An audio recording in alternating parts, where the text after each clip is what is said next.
Okay, here is the 2019 trust of Leigh J. Ziprin, and this is case number RP 221-20163 in Alameda County Superior Court Probate Division. Yehuda Ferris of Chabad of the East Bay, who's lived in Berkeley for 45 years, is still now the current trustee of this man's trust. It's irrevocable trust, and Mr. Ferris, the trustee, and his ludicrous attorney, who doesn't have a very good reputation in the legal world, William John Rogers out of Petaluma, license number 154219, they never gave the man's three elderly poor Jewish siblings, all in their 60s, one of them is over 65, but they have no retirement, they have no stocks, they have no property, they have no businesses, they have no marketable skills, they have no college education. There's no one to support them financially. So the man, before he died, he said, I'm leaving money for my siblings or ownership of the property. So in this trust, it's clear. As I'll read it, it says $30,000 each to each of his three siblings. And if they don't get it in 9 months, and mind you, it's 5 years ago, it shall become an interest-bearing lien on the property until paid in full. And then it says, after all payments have been made, the residual, the leftovers, the shoes, and the dresser go to other beneficiaries. But the truth is, it's 5.5 years later, they never gave the three elderly Jewish beneficiaries anything but 3 checks for $700 5 years ago and 1 check for $2,500 5 years ago. They sold the man's half interest in the $2 million home known as 1810 Grant Street, 94703. They sold it for $80,000, but the whole house is worth $2 million. So they sold the guy's half interest for $80,000, but the whole thing is worth $1 million, and they turned around and didn't pay the siblings their money, nor did they put a lien on the property as they were instructed to. Okay, so there's no excuse. There's no two sides to this story. Either you did it or you didn't do it, and they didn't do it. And they have the arrogance to blame a beneficiary who only went to the probate court after the $1 million worth of real estate of their brother was sold out of the trust illegally, without the permission of the judge, without the permission of the siblings, for $82,000. So the man, their brother, worked with his hands, it was his blood, sweat, and tears as a laborer, and paid the mortgage for 40 years. The house is worth $2 million, his half is $1 million, and Yehuda Ferris sold it for $82,000 and didn't pay the siblings their money, and has the arrogance or the mental illness or the sociopathic personality to go to the judge and say, well, we had their money, but they didn't take it. What a liar. What a liar. Okay, let's read on.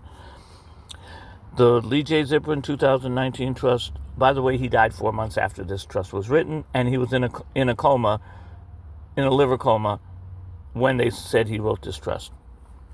He was hospitalized 150 days those last few months, including when supposedly he wrote this. So it says here, the 2019 trust of Leigh J. Ziprin, the trust agreement entered into this 26th day of August 2019 between Leigh Ziprin as settler and Leigh J. Ziprin as trustee. Article 1. Identification of trust. This trust agreement shall be known as the Leigh J. Ziprin 2019 trust. All provisions of the trust of any prior trust agreements, including the trust agreement executed May 14, 2019, are revoked in no further force and effect. Declaration concerning family. Settlers unmarried. The settler has 2 children, Flora Maxine Ziprin. By the way, the guy's Jewish. His daughters are Filipino. They never converted to being Jewish, and they never spoke to him once in 6 years between he was terminal diagnosis of 6 months to live in 2014 and 6 long years later when he died in ICU in 2020. They never called him. They never spoke to him. They never sent him a Father's Day card. And they confessed in court on August 19th. You can look it up in the transcript of this case number, RP221-20163. They said, we never spoke to our father once in the whole 6 years before he died. That's called murder by isolation. Okay, ask any doctor, ask any nurse. When you got cancer and your own grown daughters don't even call you or talk to you or see you or treat you like you already died, that'll kill you. And so he put in his trust that they could only get a quarter each of his half, and Yehuda Ferris, the trustee, sold him the entire half for $80,000. And it happens to be 2 blocks from the trustees' synagogue on University Avenue. So they're just using them as straw men to get the property out of the trust so they could fix it up and resell it. Okay, shall I continue? Article 2, the settler is unmarried. Settler is unmarried. The settler has 2 children, Maxine and Flora Ziprin. Article 3, trust estate. The settler has transferred and delivered the trust to the trustee, that's Yehuda Ferris, property described in Schedule A attached to this agreement. Trustee agrees to hold, administer, and distribute such property and all additions thereto from whatever source in trust according to all the terms and conditions of this agreement.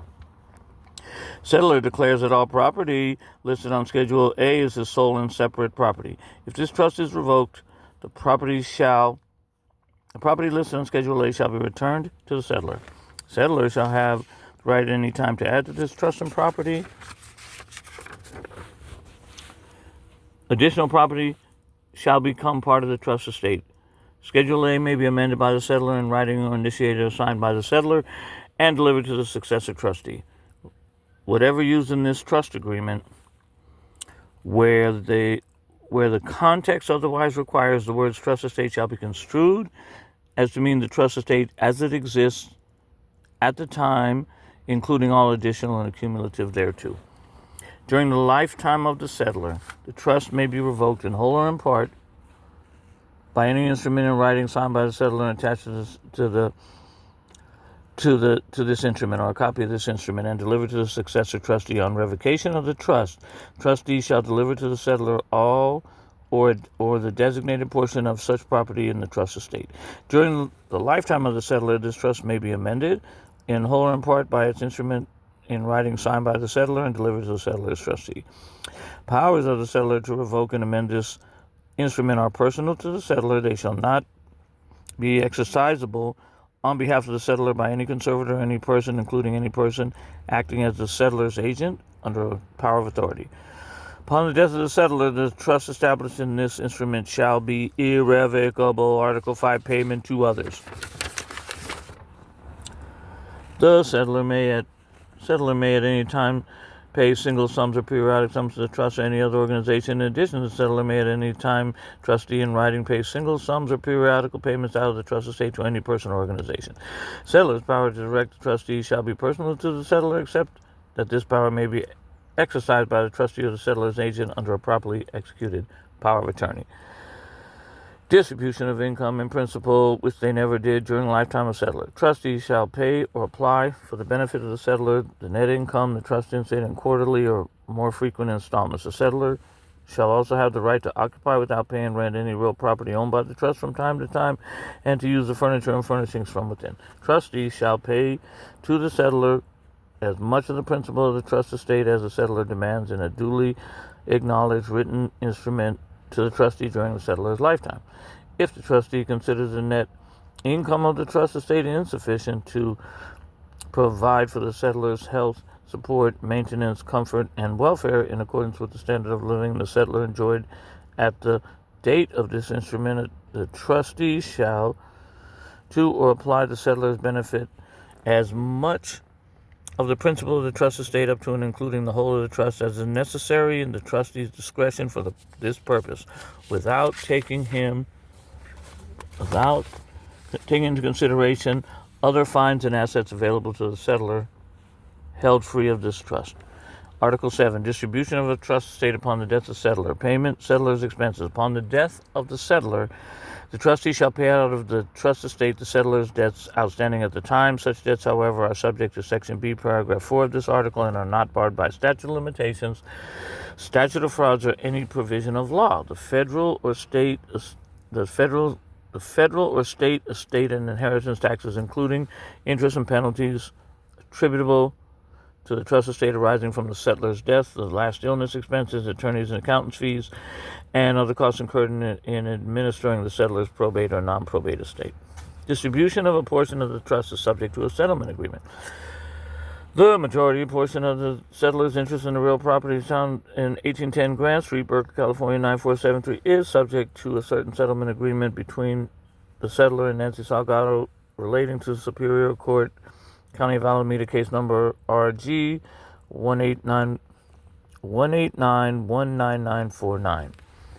Leigh Ziprin versus Nancy Salgado. The terms of this Section B, paragraph 2, 3, and 6 are intended to comply with this settlement agreement. Settler owns a undivided 100% interest in one half of 1810 Grant Street with Nancy Salgado as tenants in common. The settler gives 50.1% of his interest in 1810 Grant Street to Maxine and Flora Ziprin, but they violated the trust and gave it to them, gave them all of it, and for only $80,000, leaving the man's blood relatives living in the streets, starving to death. Settler gives 50.1% of interest in 1810 Grant Street to Maxine and Flora Ziprin, the two daughters that never spoke to him once in 6 years, to be divided equally between them by right of representation. From the remaining balance of the trust estate, including the remaining 49.9% of the settler's interest in 1810 Grant Street,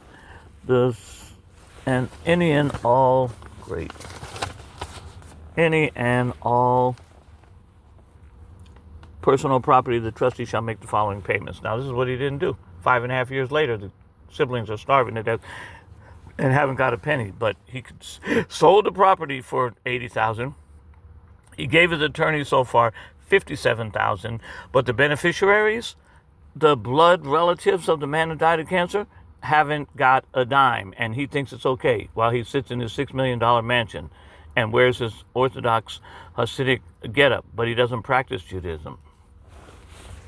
We come from 7 generations of rabbis, and he can't give us our inheritance.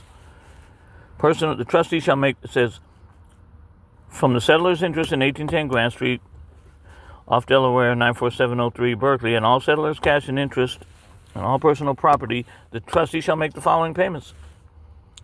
$30,000 to each of the following person theirs by rate of representation: Zia Ziprin, Dana Ziprin, Noah Ziprin. $20,000 to Gabriella Grossman if she's living. $40,000 to Yehuda Ferris. He shouldn't be made a beneficiary. That's a conflict of interest. And the attorney made himself a beneficiary. That's an extreme conflict of interest. $40,000 to Yehuda Ferris, which he shall use to pay for the settler's burial expenses and pay the settler's debt, if any, to his attorney, William J. Rogers. This is legal malpractice. You're not allowed to benefit from a trust. And then any balance remaining of the $40,000 to be used for any purpose whatsoever, as Yehuda Ferris shall determine, including for his own personal benefit, of his family, and to his heirs by right of representation. The payment under paragraph 4 of this section B of Article 7 is not paid within 9 months of the settler's death. They shall become a lien on 49.9% of the settler's interest in 1810 Grant Street, and shall incur interest at the legal rate until paid. If Nancy Salgado is living at the time of the settler's death, Salgado shall have the right to occupy 1810 Grant Street for the remainder of her life, rent-free. Distribution of the remainder of the trust estate, after all payments as required under the provisions of Article 7 have been made, the balance, rest, and residue of the trust estate shall go to Maxine Ziprin and Flora Ziprin. They never saw him in 6 years, but they talk about that's the residual, to be equally divided amongst them by right of representation. Should any beneficiary of this trust under the age of 25 on death settler, his or her portion of the trust shall pass to the trustee of this trust custodian to hold and administer under the California Uniform Transfers to Minors Probate Code 3900 or any successor statute. When said child reaches the age of 25, his or her portion of the estate shall be distributed to him or her free and clear of the trust. In order to carry out the provisions of the trust created by this trust system, the trust shall have the general and specific powers set forth in Probate Code 16200 and the additional powers hereafter by law. If at any time settler for any reason fails to qualify or ceases to act as trustee, Rabbi Yehuda Ferris shall